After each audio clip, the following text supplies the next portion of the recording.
In this lab, you need to configure remote SPAN, or remote switched port analyzer, or remote monitoring. You need to configure remote SPAN so that all traffic sent and received by PC1 in VLAN 10 on switch 1, in other words, all traffic sent and received on this port, is copied to PC6 on switch 2. Use SPAN VLAN 99. In other words, when PC1 sends traffic to switch 1, it's going to be copied on VLAN 99 and forwarded to switch 2, which will then copy it to PC6. Verify that you've got SPAN working by using simulation mode in Packet Tracer, and verify that ICMP packets sent and received by PC1 to PC3, for example, are copied to PC6.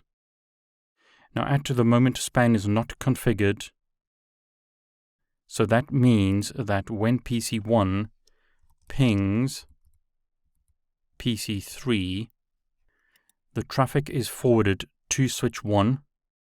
The initial ARP is flooded to switch 2, but it's not sent to PC6. The ARP reply from PC3 goes directly to PC1, and then ICMP packets between PC1 and PC3 are only sent on port 1 and port 3.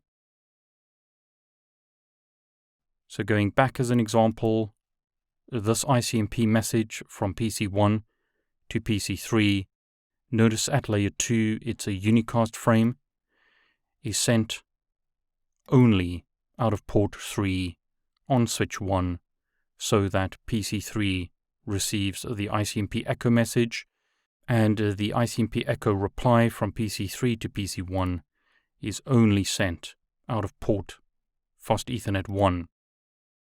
PC6 doesn't see any of those ICMP packets, but once you've got remote SPAN configured, PC6 should receive those ICMP messages.